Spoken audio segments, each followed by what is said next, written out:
all had fantastic Labor Day weekends because we are back in the swing of things for this week. Not only is it the first week of NFL, we still have Major League Baseball going on. The PGA starts a new season. NASCAR is in its second race of the first round of the playoffs. NBA, NHL. There's a lot of stuff going on right now. It's hard to keep up with everything, and that means we're going to be busy this week here on the FanDuel Podcast Network and on the FanDuel YouTube page. It's going to be a dandy. Let's start things off on a good note here with a fun slate of MLB DFS. 5 starting pitchers who could legitimately be the number one option for tonight. We're going to break down all 5 and tell you what my thoughts are on them. Welcome on into the solo shot. That's right here on the FanDuel Podcast Network and numberFire.com. My name is Jim Sonis. I am a senior writer and analyst for numberFire.com, here to break down tonight's 9-game main MLB DFS slate. Lock is set for 7:05 this evening. Before we take a look at the weather for today, I want to give you a rundown of our schedule of content for this week because we're basically live on YouTube the entire week, essentially. We have this obviously right now at 9 a.m. The solo shot will be live at 9 a.m. every weekday this week. That's still the same. Today at 10 a.m., we have the PGA Heat Check with myself and Brandon Gadula, getting you set for this weekend's Safeway Open, again, the first event of the PGA Tour season. Then today at 3:30 on the FanDuel YouTube, Twitch, and Facebook pages, yes, 3:30, we're going to bring back our waiver wire Q&A with myself and JJ Zachariason. If you watched us last year, we are running it back this year once again. That'll be up on FanDuel, the FanDuel YouTube, Twitch, and Facebook pages. So if you want to ask JJ his thoughts, I guess technically I'm there too if you want to ask my thoughts for some reason. But JJ's the main interaction there. You can ask his thoughts on YouTube, Twitch, Facebook. Make sure you are subscribed on those pages to get those thoughts right then. And then, of course, I will be live at 4 o'clock as well with our MLB DFS show. That will still be happening Tuesday through Friday as well. So the waiver wire Q&A is being added at 3:30 p.m. starting today right here on the FanDuel YouTube, Twitch, and Facebook pages. Tomorrow, regular schedule as always. Then on Thursday, regular schedule in the morning with the solo shot and with the Q&A, but we're also adding in our NFL Heat Check, Week 1 preview edition with myself and Brandon Gadula, breaking down the Week 1 slate, talking about which values you should trust, which ones you should ignore, and our favorite plays for Week 1 in NFL DFS. So that'll be on the FanDuel YouTube page and, of course, on the numberFire Daily Fantasy Podcast feed. And then Friday, we're going to have a special 3-way, that's a weird way to put that, 3-person draft. I don't know, whatever you want to word it as. Be me, JJ Zachariason, and Brandon Gadula doing totally normal things on YouTube live 3:30 on Friday. Might get a snake draft in there. We'll see about that. But either way, we'll be discussing the Week 1 DFS slate. I will figure out how to word this before then, I guarantee you, and it will not be as strange as it just was. We'll get that on Friday at 3:30, and then, of course, the MLB DFS show will follow right after. So, in other words, it's a good time to subscribe to the numberFire Daily Fantasy Podcast feed and the FanDuel YouTube, Twitch, and Facebook pages. Let's take a look at today's MLB DFS slate. There is a chance of rain in Detroit tonight for the Brewers and the Tigers. Looks like they should be good to play. We'll have to check back on that one later. In Texas for the Angels and the Rangers, winds are blowing out at 14 miles per hour. However, because of the retractable roof and the way that the stadium is constructed, I would not factor that into your evaluation of the stadium for today. There is a chance of rain at Wrigley for the Cubs and the Reds. More importantly, though, the winds are blowing in at 19 miles per hour. That is a massive bump up to hitters or bump down to hitters, and massive bump up to pitchers in that one. I think that Tyler Mahley's at least in play as a pitcher. I would not go to Alec Mills, despite the fact the wind is blowing in. Finally, I would note that it's a bit warmer than usual in San Francisco today. 76 degrees there, so the Mariners and the Giants bats are not great, but they are at least better from a park perspective than they usually would be. So that's the weather for today. As mentioned, Week 1 is finally upon us, and FanDuel is back in 2020 with the Sunday Million contest once again. For just a $4 entry fee. Yes, $4. Compete to win over $3 million in total prizes, including $1 million to first place. Plus, if you roster the player to score the first touchdown of the slate and split a jackpot, you will split a jackpot of $250,000. For more details, visit FanDuel.com or download the FanDuel app today. Eligibility restrictions apply. Pitching preview for this Tuesday main slate. Walker Bueller is the highest salaried pitcher on FanDuel. He checks in at $10,400, followed by Mike Clevenger at $9,600. Andrew Heaney is $9,200, and then Sixto Sanchez is $9,000. Lancelin and Dylan Cease are the others at $8,000 or higher. Now, the pitching preview for today may feel a bit sporadic because I am not going in the order of salaries. I am going in the order of preference and profiling risk profiles and kind of the way that I view these pitchers. We'll talk about all 5 of the top pitchers for today between the pitching section and things to watch. But for the pitching section, I'm just going to go in order of preference with my 3 favorite starters for tonight. And I think the top end of the board, my top 2 guys, is kind of a pick your poison. The top 2 to me are Lancelin and Walker Bueller. Lynn has a tough matchup, and Bueller has some length concerns. And I'm going to go through both here. And then one player who is not really on the same level as them, but doesn't have those same concerns. Let's start here with Lancelin because I do prefer him by a bit and have him as my number 1 pitcher at $8,800. Lynn is at home against the Angels. They have a 118 WRC plus against righties with just a 21% strikeout rate and a lot of walks. And that's a really tough situation for a pitcher to be in. But Lynn gets strikeouts, and he goes deep in games, and that's so huge for DFS to have those 2 things in your corner. Last time out, Lancelin faced the Astros, and he got blasted. He let up 4 runs, I believe, in the first inning. He allowed 6 runs total, but he still managed to score 21 FanDuel points. That's not a lot, but it's also a lot better than it could have been for most pitchers if they let up 6 runs in the game.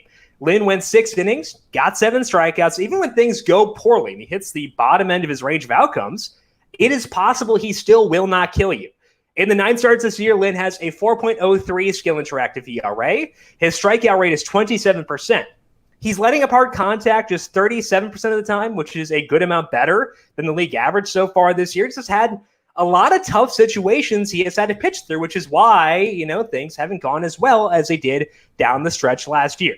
The past 5 starts for Lancelin, in order, have been at Coors Field, then against the Padres, the A's, the Dodgers, and the Astros. So the Angels are tough, but Lynn has dealt with a lot of that recently, and outside of the Angels or the Astros game, he's still been pretty okay. He's at home. We know he'll go deep in the game, and that's enough for me to still rank Lynn first despite the legitimate concerns. I think Lynn is my number 1 pitcher for tonight in both cash games and tournaments because the floor is so good from his length, but the strikeouts give him upside as well. So Lancelin is the number 1 pitcher for me for tonight.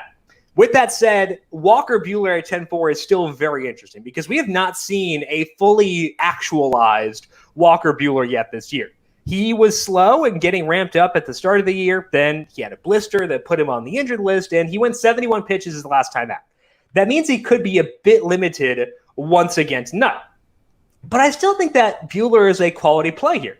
Part of it is because of the matchup. He is the opposite of Lynn in this respect because he's facing the Diamondbacks. They have an 81 WRC plus against righties. They don't have a lot of firepower, and that should give Bueller a good floor here. I think that he's getting enough strikeouts, too, where he has a ceiling because Bueller has made changes as he's gotten stretched out. He's been putting a bigger emphasis on his four-seam fastball and less on his sinker. And it's working out well for him because in those 4 starts, Bueller has a 3.35 skill interactive ERA. His strikeout rate is 33%. The swinging strike rates have also been really good in this time, and they're much better than they were in those first 2 starts. So sure, 4 starts is a small sample, but all the signs say this is probably something we should expect to stick around. The biggest downside in Bueller is that the Diamondbacks did just see him. He was awesome in that game. He went 5 innings. He allowed just 2 hits, and he went those 5 innings on just 71 pitches. But now they get to see him again. This time they're in Arizona. Tends to be pretty hot there. They're keeping the roof open a lot this year. So Bueller's not as big of a lock as he usually would be on a slate like this. And there are legit reasons for concern here, but I'm still in on him enough to put him second on my list behind only Lancelin. So if you want the length and you want the stability being at home, you want Lancelin. If you want the volatility, you want the big strikeout stuff and the better matchup, you want Walker Bueller as your top pitcher for tonight. So I think that the concerns around Lynn's matchup and Bueller's length are legitimate. There is one way to avoid both of those concerns. That's with Andrew Heaney against the Rangers. Heaney is $9,200, and Heaney did come through for us last week, and he's in a much better spot for tonight. He's facing the Rangers in Texas. It's a much better park than it used to be, thanks to that aforementioned retractable roof. And the matchup here is pretty sweet because the Rangers are terrible against lefties. They have an 81 WRC plus with a 29% fly ball rate. They're also striking out plenty at a 26% clip with a 5% walk rate. That gives Heaney both a floor and a ceiling when you're facing a team that is that bad against lefties. And Heaney can hit that ceiling too. He's been really interesting his past 4 starts because in those 4 starts, the sinker velocity has been up for Andrew Heaney, and he's been throwing his changeup less as a result of that. And in those 4 starts, Heaney's strikeout rate is 28% with a 4.17 skill interactive ERA. That Sierra is higher than you'd expect for a guy with a 28% strikeout rate, mostly because he's been walking a few too many batters, been giving up hard contact, and that can hurt you a lot of the time. But it's less likely to hurt him in this matchup than almost any other he could possibly have. It is kind of tough to roll the dice on Heaney twice in a row and expect really good results because he can hit the bottom really quickly, but I am going to do that here. He is a pitcher with strikeout upside and a plus-plus matchup in a neutral park for hitting. That's a really good formula. So I'm going to roll with it here and see if he can come through. I'd probably put him a smidge below both Lynn and Bueller, but all 3 of those are fully viable plays, and I think you can easily defend any of them. So my top 3 pitchers for tonight are Lancelin 1, Walker Bueller 2, Andrew Heaney 3. I would say if you're multi-entering for tournaments, I would keep my exposure between those 3 relatively even because I don't think there's a huge split between any of them. And again, we'll go through Sixto Sanchez and Mike Clevenger in things to watch. But before that, let's take a look at the top stacks for today. With the pitchers being in the mid-range, again, Bueller is the highest salary guy at 10-4. I think we can afford to stack the Padres here, and I would like to do so because they're facing Chichi Gonzalez. Gonzalez is making just his 2nd start this year, and he started early on back in July, then went on the injured list with bicep tendonitis, and now he's back in the rotation. And it's hard to expect a ton of success out of Gonzalez, even with this game being outside of Coors Field. Last year, Gonzalez spent time in both AAA and the majors. In the majors, his strikeout rate was 17% with a 12% walk rate. His strikeout rate in AAA was still just 19%. So didn't get a big bump down there. And it wasn't high enough he wasn't getting enough ground balls to cancel out the volume of balls in play that he was allowing. You need to get a lot of ground balls if you're going to have a strikeout rate that low, and Gonzalez was not getting that. That is a major issue against the Padres because they have a 46% hard hit rate against righties. That is the top mark on this slate. It is among the best in baseball.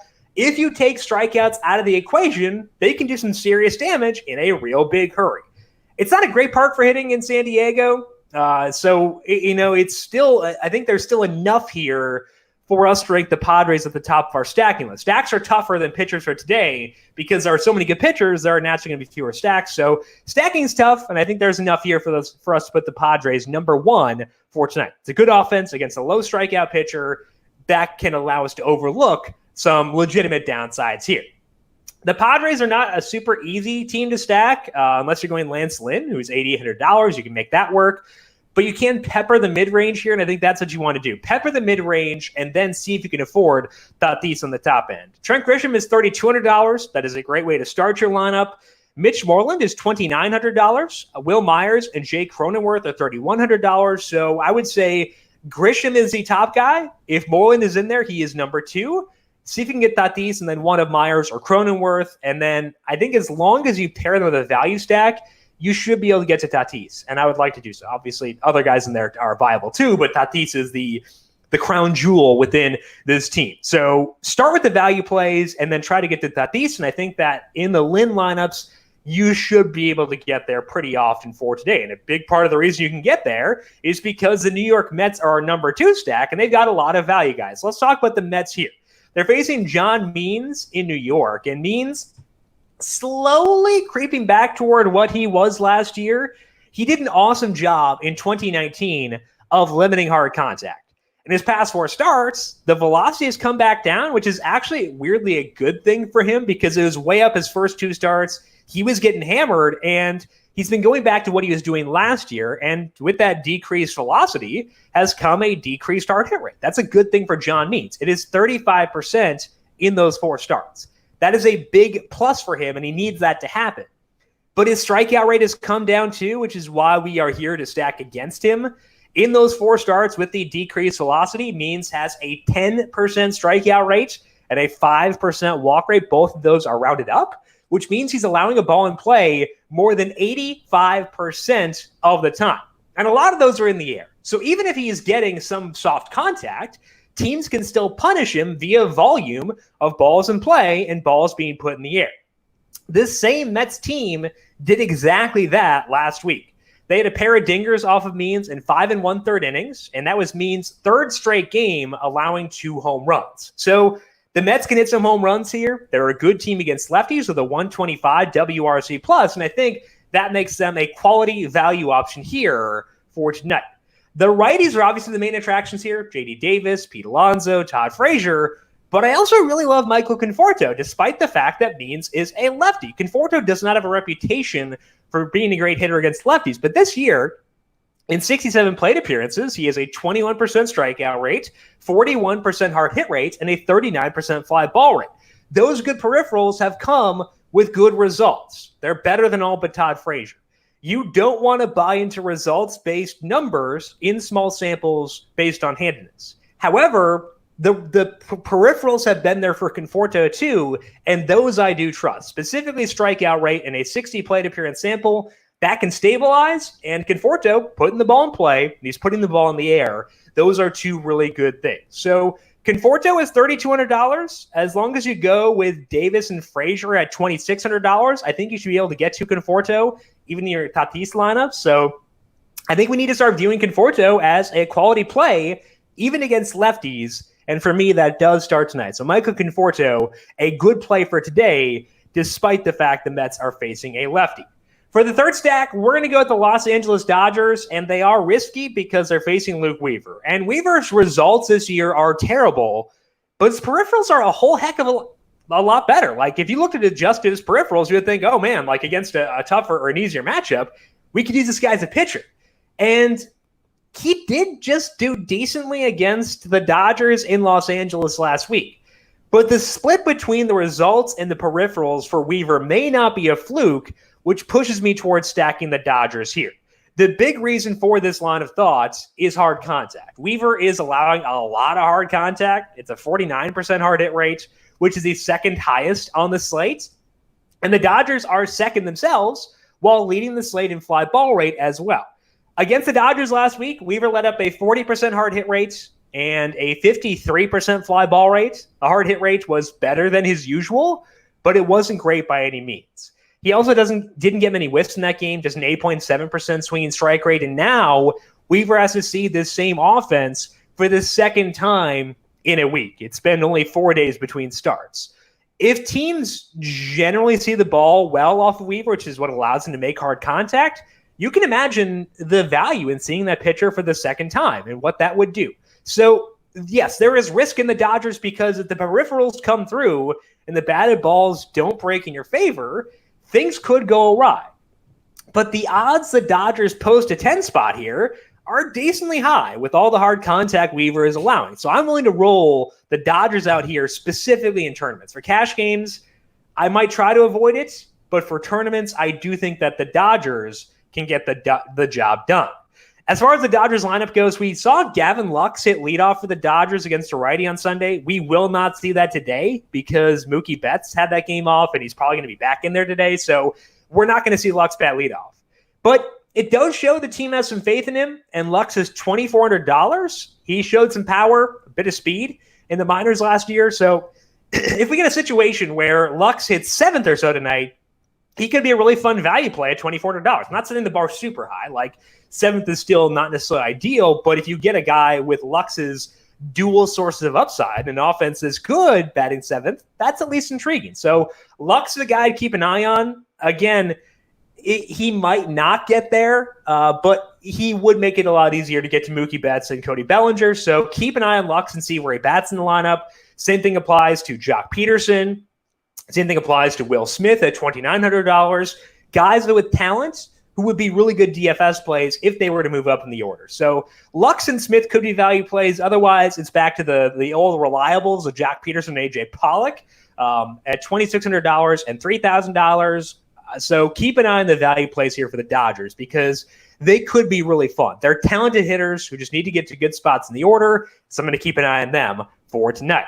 Let's finish up with things to watch and discuss those other two pitchers who are in play for today. The first one is Sixto Sanchez, just barely behind the three we discussed at the Open. The only reason that Sanchez slips behind is because of his matchup. He's facing the Braves, and they have a 129 WRC plus against righties, which is the second highest mark in the league. We've seen Sanchez show really good talent to start the year, and he has the swinging strike rates to legitimize it. But the matchup is really tough. The Braves are full strength again. I'm very willing to consider Sanchez if I'm multi-entering, but the matchup does lower him a bit for me.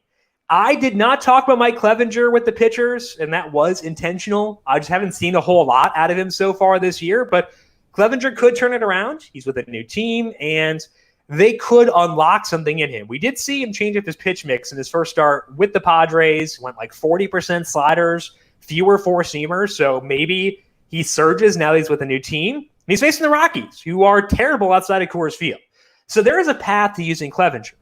But the Rockies' implied total is really low, so I'm guessing Clevenger will be popular for tonight, and I'm comfortable being underweight on him if that winds up being the case. He is fifth for me behind Lynn, Bueller, Heaney, and Sanchez. So I think that Clevenger is fifth to me, which means I might not even get to me if I'm multi-entering because I try to keep the core tight at pitcher. So Clevenger is an option, and if you feel really strongly about him, feel free. I don't know if I'll get there for tonight, even though he does realistically make a lot of sense. Finally, the Mets are the top values on the slate, but I'm not opposed to the Marlins as an alternative stack for value. They're facing Kyle Wright, and Wright is back in the rotation for the Braves for the first time in about a month. In his first four starts, didn't go so hot. 7.23 skill interactive ERA with way too many walks, over a 20% walk rate. And that's why I prefer the Mets, because against means they're probably going to put the ball in play more often, which means more chances for extra base hits. So they're the better stack. They're also just a better team too. But the Marlins should get a lot of guys on base. That leads to volume. That leads to RBI chances. That leads to big innings. So I will take the Marlins as well. Corey Dickerson at $2,600 is my favorite of these options, but I would say the Mets are the top value stack, Marlins number 2. Among the high salaried stacks is Padres 1, Dodgers 2. But I think that all these teams do pair well for tonight, depending on what you need from a salary perspective. That is all the time that we have for today, but as mentioned, a lot more stuff coming up today on the FanDuel YouTube page and the numberFire Daily Fantasy Podcast feed. PGA Podcast coming up at 10 a.m. Eastern on YouTube. We also have the Waiver Wire Q&A with JJ Zachariason and me. That is at 3:30 today on the FanDuel YouTube, Twitch, and Facebook pages. The MLB DFS Q&A will follow immediately after that. So make sure you are subscribed to the FanDuel YouTube page if you are not already. Also check us out on Twitch and on Facebook. We'll be taking questions from there as always as well. If you have any questions for me before the 3:30 p.m. stream, I am on Twitter at Jim Sannes, JimSannes. You can also follow the FanDuel Podcast Network at FanDuel Podcast. Big thank you to Calvin Theobald. Busy week for him as well. He is our video producer. He'll be with us for every single one of those aforementioned streams. Thank you, Cal, as always, and in advance for all your work this week. And thank you to everyone for tuning in. It's going to be a fun ride today. We're going to start things off with a bang tonight in MLB DFS. So let's have fun. Good luck. We'll talk to you again tomorrow. This has been the Solo Shot right here on the FanDuel Podcast Network.